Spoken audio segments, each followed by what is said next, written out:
எல்லாருக்கும் வணக்கம். மார்னிங் மூணு சேனல் மறக்காம எல்லாரும் சப்ஸ்கிரைப் பண்ணுங்க. கத்தாரில் வந்து இன்னைக்கு வந்து ஒரு ஷார்ட் ஃபிலிமை வந்து கலக்கிட்டு இருக்காரு நம்ம வசீகரன். இவர் வந்து பார்த்தீங்கன்னா பக்கம் 49ன்னு ஒரு ஷார்ட் ஃபிலிம் எடுத்திருக்காரு. கத்தாரில் உள்ள பசங்க வந்து நிறைய பேர் இன்னும் ஷார்ட் ஃபிலிம் நிறைய எடுக்க ஆரம்பிக்கணும் அப்படின்னு ஒரு முன்னுதாரணமும் பார்த்தீங்கன்னா வசீகரன் சொல்லலாம். ஒரு ஃபோட்டோகிராஃபராக இருந்து இன்னைக்கு வந்து ஒரு டைரக்டராகவும் ஒரு ஆக்டிங்லேயும் எல்லாத்துலேயுமே தன்னோட காலை பதிச்சுக்கிட்டு அதுலேயும் ஜெயிச்சு வந்துட்டு இருக்காரு வசீகரன்.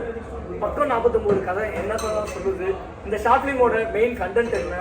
மெயின் கண்டென்ட் அப்படின்னு சொல்ல முடியாது. படத்தை வந்து ஒரு செகண்ட் கூட மிஸ் பண்ணிடாம பாருங்க. ஒரு செகண்ட் மிஸ் பண்ணாலும் கதை புரியாம போறதுக்கு சான்சஸ் நிறைய இருக்குது. பர்ஃபெக்டான ஒரு த்ரில்லர் மூவி, ஒரு புதுவிதமான ட்ரை. பிகாஸ் நம்ம கத்தாரில் இருக்கோம் அப்படின்றதுனால வந்து நம்ம இதெல்லாம் பண்ண முடியாது அப்படின்னு ஒரு பேரியர் இருக்கும், நம்மளே நினைச்சிட்டு இருக்கோம் இல்லையா? அது மாதிரி பேரியரை வந்து உடைச்சிட்டு வெளியில வரணும், அவ்வளவுதான். அதுதான் எங்களோட ஃபர்ஸ்ட் ட்ரை. ஷார்ட் ஃபிலிம்ன்றது வந்து அது அவுட்புட்டா பாக்குறீங்க, இது ஒரு முயற்சி தான். ஏன்னா நமக்கு இருக்கக்கூடிய பேரியர்ஸ் நம்ம உடைச்சிட்டு வர்றதுனா அதுக்கு பெரிய டீமோ பெரிய கேட்ஜெட்டோ எல்லாம் இருக்கணும்னு அவசியம் கிடையாது. நம்ம கிட்ட என்ன இருக்கோ இருக்கிற ரிசோர்ஸை ஃபுல்லாக கம்ப்ளீட்டா யூட்டிலைஸ் பண்ணி நம்ம ஒரு அவுட்புட்டை ட்ரை பண்ணுவோம் பெஸ்ட்டா. ஸோ அடுத்தடுத்து நம்ம கேட்ஜெட்ஸ், நமக்கான சோர்சஸ், நமக்கான நல்ல டெக்னிக்கல் பீப்புள் கிடைக்கும்போது இன்னும் நிறைய அட்வான்ஸ்டான ஸ்டோரிஸ் பண்ண முடியும், இன்னும் நல்ல ஒரு அவுட்புட் கொடுக்கும்.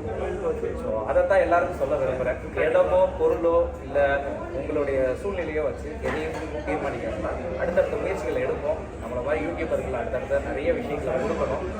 அதுதான் எனக்கு வேணும். அதாவது வசீகரன் சொல்றது பாத்தீங்கன்னா, வசதி வாய்ப்பு இல்லாதவங்க கூட ஒரு சினிமா இயக்குனராக வரணும் அப்படின்னு நினைக்கிறவங்க இவரை பார்த்து ஒரு இன்ஸ்பிரேஷனா, இங்க கத்தார்ல வந்து எல்லாருமே வந்து பணம் பொருளை தேடிக்கிட்டு இங்க வந்து உழைக்க வந்திருக்கோம். அதாவது ஃபேமிலிக்காக இங்க வந்து எப்படியெல்லாம் வந்து உழைச்சி அவங்க சம்பாதிச்சு ஊருக்கு அனுப்புறாங்க. அப்படி இருக்கிற ஒரு நேரத்துல தனி திறமையில இவரும் ஒரு இயக்குனர் ஒரு ஷார்ட் ஃபிலிம் எடுக்கணும், நம்ம தமிழ் மக்களை திரும்பி பார்க்க வைக்கணும்னு ஒரு முயற்சிக்கே நம்ம வந்து கண்டிப்பா பாராட்டணும். ஓகே, இந்த படத்தை வந்து எல்லாரும் ஆதரிங்க. தமிழ் பசங்க வந்து இந்த மாரி ஒரு முயற்சிக்கு நீங்க வந்து கண்டிப்பா கை கொடுக்கணும். ஓகே மக்களே, தேங்க்யூ ஃபார் வாட்சிங் அவர் வீடியோஸ். நன்றி.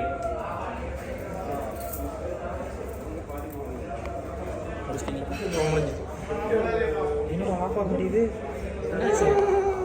அப்படியே ஆஃப் பண்ணி